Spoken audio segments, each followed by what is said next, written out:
hi, howdy, what's going on, guys? It's your boy. Welcome back to another video. Today we're doing another episode of movies, music, and more. This is the once-a-month show where I do a little media roundup and I talk about all of the media I've been consuming, whether it be movies, whether it be TV shows, whether it be music, and everything in between. So today we're going to be talking about everything that I watched, listened to, and enjoyed in the month of May, starting off with our rapid-fire movie reviews. I only saw 4 movies in the month of May. 2 of them are new movies, 2 of them are movies that I revisited, so we're just going to kind of quickly talk about the movies, rapid-fire review the majority of them, except for one of them I am going to talk about a little bit more in depth because I think it's one of the best movies I've seen in a really long time. I haven't had a chance to discuss it at all. So let's dive into this, shall we?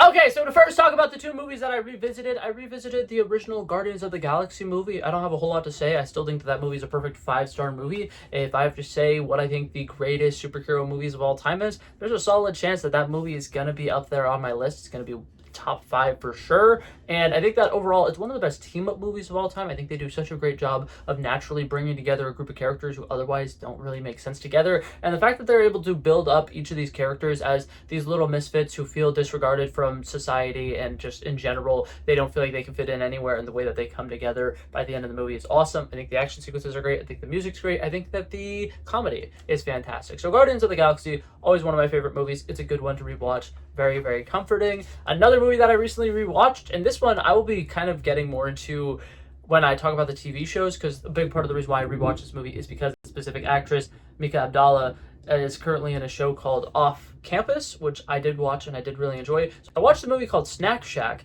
This movie, back when it came out, I believe 2024, it was either 2024 or 2023, was one of my favorite movies that came out in the entire year. And it's one of those films where, like, I'll talk about how I went and saw this in a theater, and literally nobody I have ever talked to about this movie has seen it in a theater. Multiple people I've talked to about this movie thought that it was an Amazon Prime original movie, and it's just so good. It's a 90s coming-of-age comedy movie about 2 friends and their little summer job that they have, and they end up meeting a girl who's home for the summer, and they end up having a little fling. There's a weird, interesting love triangle dynamic that kind of creates a rift between their friendship, and I think it does a really good job of showcasing how guys and their toxic masculinity and their inabilities to put their egos aside can really drive them apart from one another. And I think that it does such a great job of just showcasing how teenage boys work, because I will say I don't think I've ever related to a main character more than I have the main character in that movie, Snack Shack. And I also think that Snack Shack, for people who haven't seen it, has an incredible third act twist that comes really out of nowhere that a lot of people will be like, I don't like that. Why did they throw that in this movie? And I'm the opposite. I'm like, holy shit, that was sick. And I'm glad that they decided to do something like that, because it really made that movie go from just a regular coming of age movie that's all right to almost like Perks of Being a Wallflowers level of iconic classic films. I really like it. But now, to talk about the 2 movies that are new that I watched this month, we're going to start off with the one that I don't have a whole lot to say. They made a Punisher special presentation. It's called Punisher: The Last Kill, and I really enjoyed it. I think that it's fun. I think that if you're looking for a quick action movie, it's very entertaining. I think that John Bernthal does an incredible job. The stunt choreography is fantastic. The setting is really good. All of the extras and everything. It feels like a very lively film, which I think is huge. A lot of MCU projects recently have really felt like they're on a blue screen, or have really felt like they're just not in real life. This one genuinely does feel like it takes place in some big city. I wouldn't say it feels very New York, but it does feel like something that would plausibly happen in a big city somewhere, and I think that that is really huge. I think that for the most part, the Punisher is just being a badass, which is all I really wanted out of the movie, so I liked it. But now to talk about the movie that I have a lot to say, the movie Obsession. This movie kind of took the world by storm, and I'm so insanely excited that it did, because when I made my video on my other YouTube channel, I have a YouTube channel where I specifically talk about movies. When I made my video talking about my most anticipated movies of the year, Obsession was an honorable mention. And the reason I say this is because last year this movie came out in a bunch of film festivals, and people have been raving about it, saying it's one of the greatest horror movies they've ever seen, talking about how Curry Barker is just an absolute fucking genius, and this film is just so well put together and everything about it is perfect. And after having seen the movie, I gotta say, I agree with all the people who are saying it's perfect. I think that there's not a single line of dialogue in this movie that is unnecessary. I don't think there's a single frame of this movie that is unnecessary. And it's honestly incredible how literally every single scene in this movie all gets tied up at the very end of this film. I think that every single scene serves a purpose later down the line, and there'll be like a one-off line where a character says like something silly about like, oh, so and so has this thing, and then later in the movie that will become an important detail. And I think that it's one of the few films where I've seen where the more I think about this film, the better it gets. There's not a single detail in this film that is misplaced. It literally feels like it was perfectly handcrafted, and it kind of feels like similarly to like if you look at the Starry Night painting and you're like really like zooming in on all the like different breath strokes and everything. Every single stroke, I don't know if breath stroke is the right term. That's swimming. We're gonna ignore that. But you look at every single brush stroke. There we go. And it's like every single detail is perfectly hand placed there. And I feel like Obsession does such a good job with that. I've seen so many interviews from the costume designers. I've seen interviews from the director himself talking about how the One Wish Willow works and all these different dynamics and stuff about it. And it's just so good. It's so interesting. I think that the movie does an incredible job being a commentary on modern dating relationships, the whole nice guy movement online, the male loneliness epidemic where a lot of guys are like having a hard time finding women. And they're like, oh, well, it's women's fault because like we're nice guys and we deserve women. And then the main character in this film, who Michael Johnston has not been given enough credit. The main actor of this film, the character Bear, is a villain, but he does such an incredible job with Mike Johnston does not play him like he's a villain a single time. For the most part, he plays him like he's a character who just is so unlucky. And oh my god, the cards are not in his favor, when in reality, he wished to take away somebody's, bodily autonomy, and then he's taking advantage of a girl who at one point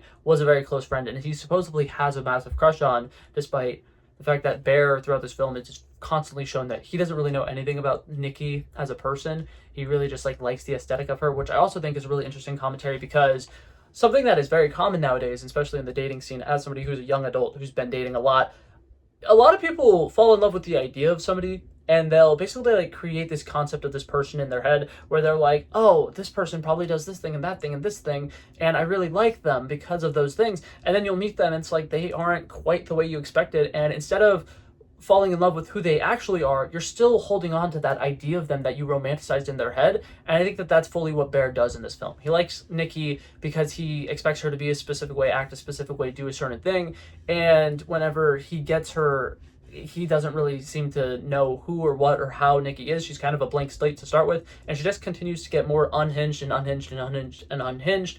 And I think that that was really interesting. There's so much great details about Obsession as a whole, and I think one of my biggest things about it is it's a movie that has a lot of moments and elements to it that feel very cliche. Like there's a specific death sequence in the movie that you can see it coming from a mile away, but still the way that it's filmed, the way that it's structured, the way that it's paced, it'll still catch you off guard, and it'll be one of the most unsettling and terrifying scenes you will ever see.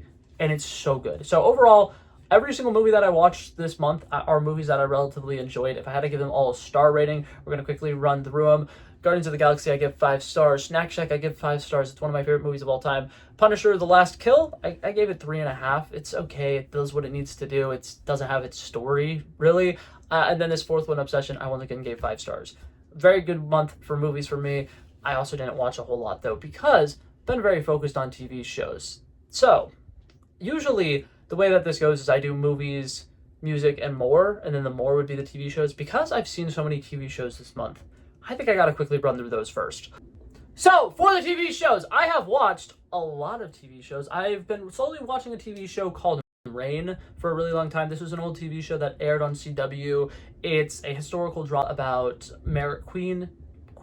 Princess Mary of Scots, and her love Francis, who was a very young prince who died at a very young age. And overall, it's a very good show. I'm currently on season 3. I don't necessarily think I could recommend it to people because I feel like the plot does a lot of like running in circles, but I'm watching it, I'm enjoying it. I think that there's a fun dynamic here, and if you like historical shows, you could probably watch it and really enjoy it. They do a lot of interesting stuff in season 2 with the bubonic plague that I like.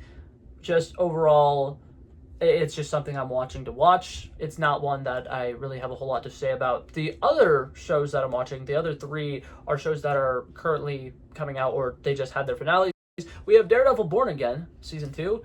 I really enjoyed that show. I think that the finale was absolutely fantastic. I think that spoiler alerts for Daredevil Born Again season 2.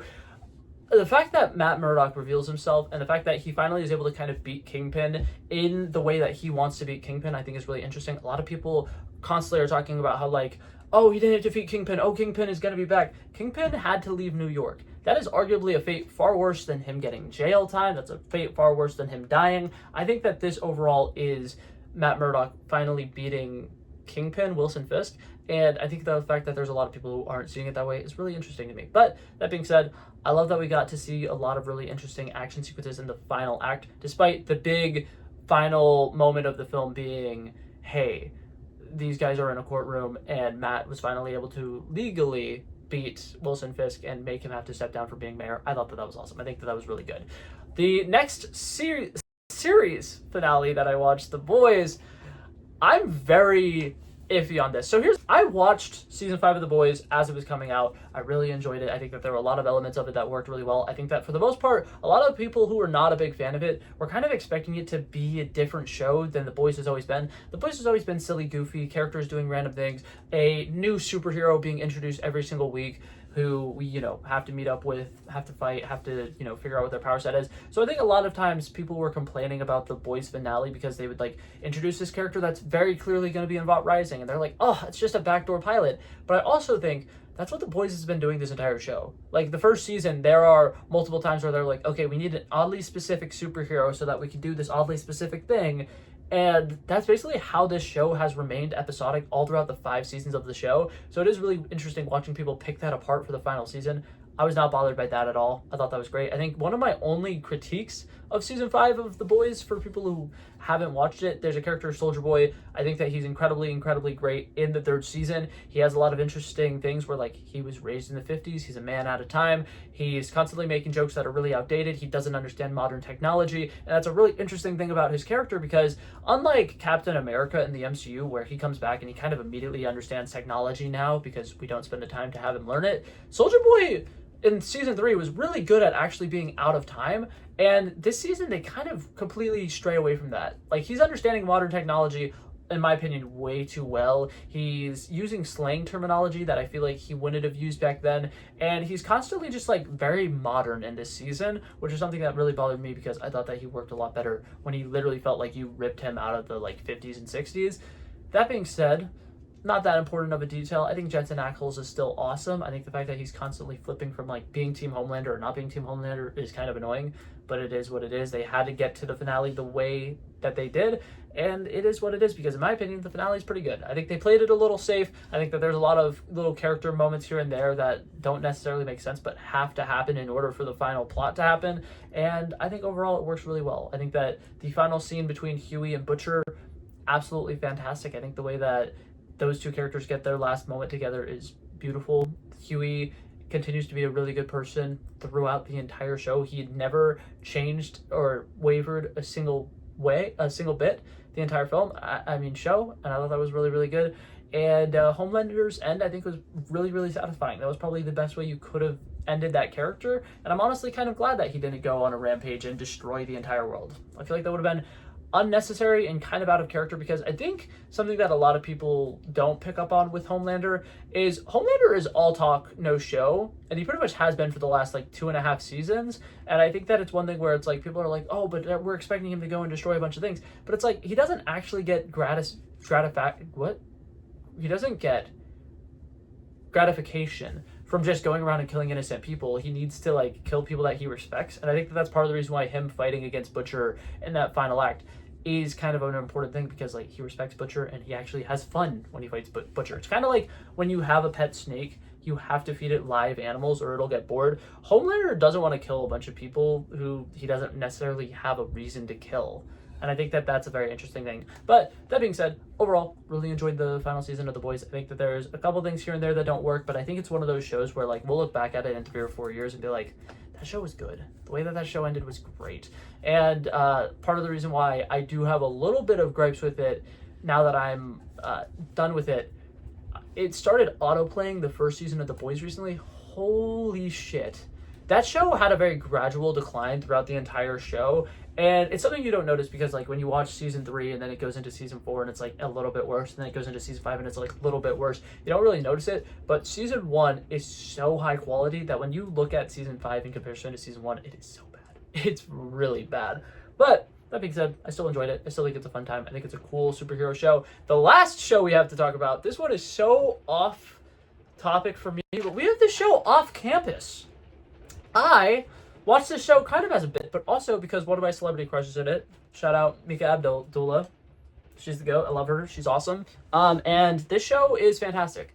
I think that this show, in a lot of ways, is kind of like a young people's Hallmark show. I've seen somebody else kind of describe Off Campus as like a Hallmark show, but in reality, what it is it's wish fulfillment. It's a romantic show that doesn't do any of the like, oh, this person cheated on this person, or oh, these people are having a bunch of hiccups in their relationship. I think this is a character who's a really good guy, and here's a character who's a really good girl, and they both have trauma, and they both are trying to overcome their trauma, and the only time they ever have any breakups or arguments is just because they're dealing with their traumas and they're growing, but they eventually will come together and learn that it's better to grow together, and I think that that's great. I think that's fantastic. I think that Hannah and Garrett are an incredibly cute couple, and if you haven't watched Off Campus, you should go watch it right now. I think that this is the first time I've ever seen the fake dating trope in a movie or a TV show. It's something that like it's a very popular trope because you'll hear about it all the time. In high school, I've done it. Like that was something that at some point I had a friend who was like, "Oh my god, me and this guy have been talking, but it's not working out. I kind of want to make him jealous. Can we pretend to date?" And I was like, "Sure." So I did that for a couple of weeks, and like it's fun. It's a cool thing, and it is something that is like inherently like a cute way that people fall in love sometimes. And I think that seeing it play out in the TV show was really fun. And I like the fact that this show is absolutely hilarious. All of the guys have a lot of really great moments together where they get to just be bros, and I love watching just guys be guys. I think that it's a whole lot of fun. The hockey sequences, in my opinion, look pretty solid. As somebody who's a big fan of Ted Lasso, I love when a TV show can tastefully actually include moments of the people playing the sport that they supposedly play. So I enjoyed that. I thought that was fun. The original songs in it are okay. I'll just say there's only 2 original songs, I think, but all of the covers and everything are fantastic. The soundtrack as a whole is fantastic. And not to brush past the TV shows, but I do think that was the last thing I had to say about Off Campus. I think it was a really good show. If you haven't seen it, go watch it right now. John Logan is my GOAT. One small thing that I have to say about Off Campus, I did make a TikTok about this when I finished watching the TV show. Guys who are single really needed to do themselves a favor and watch a show like Off Campus and just take notes. Look at how all these guys are interacting with all these women. They're super respectful. They're super kind. One of the characters, for a short period of time, it seems like him and Hannah are going to get together. And whenever she rejects him, he's just like, okay, yeah, that's fine. That's totally cool. We can just continue to be friends. And it's so respectful. It's so calm. It's so interesting to see that portrayed. And it's like, about time we're getting men in media that don't absolutely fucking suck. Because obviously most men in real life suck, right? I'm a big advocate of like men in general are fucking terrible, right? So for me to watch the show and for all the characters in it, all the guy characters to actually be decent men, it's satisfying. Especially because some guys will probably be forced to watch the show at some point with their significant others, and it can help whip them into shape because, oh my god, this is what men should act like. This is how men should be. Awesome. We love it. But yeah, so talking about the soundtrack for that show, though, and how good that show is, we're going to get to the music side of things. For people who are new here, the way that I do the music side of this, I rank my top 5 artists for each month, and I'll talk about some of my favorite songs from them. And overall, I wanted to go ahead and shout out Off Campus because something that is interesting about me for the month of May, the first 3 weeks of May, I only listened to the Great Divide, The Last of the Bugs album by Noah Kahan. So I'm going to go ahead and spoil my top 5 artists or whatever. My number 1 is Noah Kahan because I could not stop listening to the Great Divide album. It's absolutely phenomenal. I think from start to finish, it's phenomenal. There's not a single bad song. I've listened to the entire album probably at least 40 times straight, and there's not a single song that I've gotten sick of, which is so rare for me because I'm the kind of person where like I play a song over and over and over and over and over and over and over again, and after like 2 days I'll be sick of it. But like songs like Downfall, fantastic. Songs like Haircut, absolutely incredible. Dan, fantastic. Doors, fantastic. Deny, Deny, Deny, fantastic. That's a lot of songs that start with the letter D. What are we doing here, Noah? I'm kidding. That's just completely unrelated. I just noticed that yesterday because I typed in the letter D and all of the suggestions were Noah Kahan songs, and I was like, oh, fascinating. That's not what I was looking for. I was looking for the band Dog Park, which, spoiler alert, is my number 2 artist. We're going to do this top 5 backwards, apparently, today. Dog Park, really good. They are in the Off Campus soundtrack, which I use the soundtrack from Off Campus. They have like an official playlist on Spotify for all the Off Campus songs. And I was using that playlist to kind of like finally ease off of the Noah Kahan train that I've been on for forever. And it just kind of reminded me that Dog Park is a band that exists. Ian Moan, the main singer, is absolutely phenomenal. He's been making covers on TikTok since like 2019. incredible. His voice is so unique, and Dog Park has a lot of really good songs. The song Caviar is the song that is in Off Campus that I really, really love. They also have a song called Washington Square Park. They have a song called a dive bar named Nirvana that I absolutely love, and then one called Now It's Over. Those are kind of my top 4 songs from them for this month. Those are the ones that I've been listening on repeat a lot. There's also a song called Your Games that's by Iamone, just by himself, not a part of the Dog Park band, but that song is also really good. 10 out of 10 would recommend checking them out if you haven't listened to them. But yeah, there's that. Number 3, we have one person, and then we're going to give an honorable mention. I've been listening to a lot of early Y2K songs. So the Black Eyed Peas is actually my number 3 artist for this month. I really enjoy the Black Eyed Peas. I think that they bring me back to the early 2000s when I had like a really fun childhood, and I constantly was like, having water balloon fights, Nerf gun fights with all my boys. I would constantly have pool days with my family, and it was such a good time. And I just, didn't have a care in the world, and I was living my absolute best life. Black Eyed Peas instantly brings me back. I've been listening to all the classics. I've been listening to Let's Get It Started in Here. Let's Get It Started in Here. I've been listening to I'ma Be. I've been listening to Rock That Body, Rock That Body. Come on, rock that body. Rock your body, rock that body. It's just incredible songs. Good songs to get you dancing. Good songs to get you moving. Something I've been doing this month. I've been trying to run 5Ks every time I go into the gym. Black Eyed Peas have really been helping me with that. And the honorable mention I wanted to give with the Black Eyed Peas, I also wanted to give a shout out to Rihanna, because she's another person I've been listening to a lot with that early 2000s Y2K vibes. But whereas the Black Eyed Peas, I've been listening to like all their stuff. Rihanna, I've specifically been listening to the song Don't Stop the Music and Breaking Dishes. Just those 2 songs on repeat, on repeat, on repeat.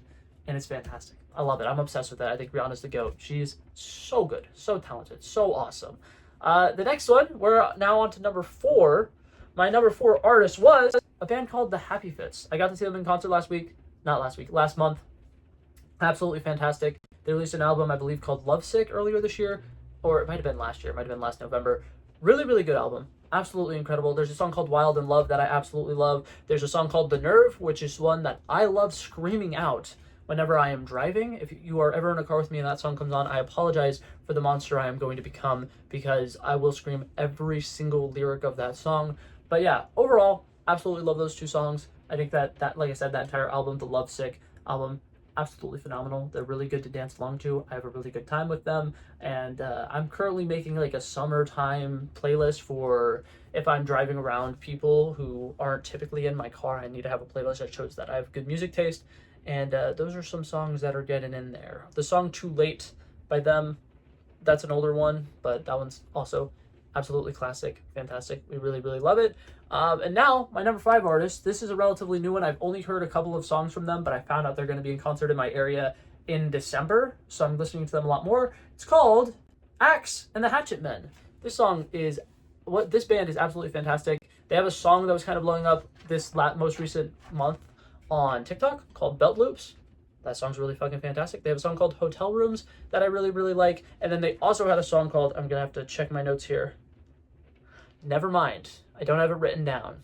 But they have a lot of good songs, and I'm really liking the vibes overall. I think that they're a very fun, upbeat, energetic band. They're very similar to the Happy Fits if you've ever listened to the Happy Fits. And I just think that overall it's a very fun band to get into, and the vocals, the energy, the vibes, it's just very summery, and I'm really liking them. So yeah, those are my top 5 artists, some of my favorite songs from my top 5 artists.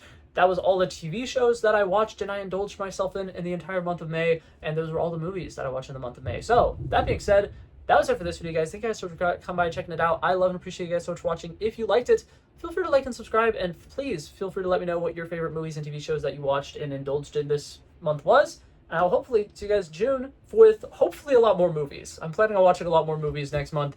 Hopefully not as much TV shows, because as much as I enjoyed the TV shows I watched this month, I'm so bad at watching TV shows. I cannot binge watch a show to save my life. But that being said, that was it for this video, guys. Thank you guys so much for coming and checking it out. I love and appreciate you guys so much for watching. And if you liked it, feel free to like and subscribe. And hopefully see you guys in the next one. Peace out. Bow. Bow. Bow.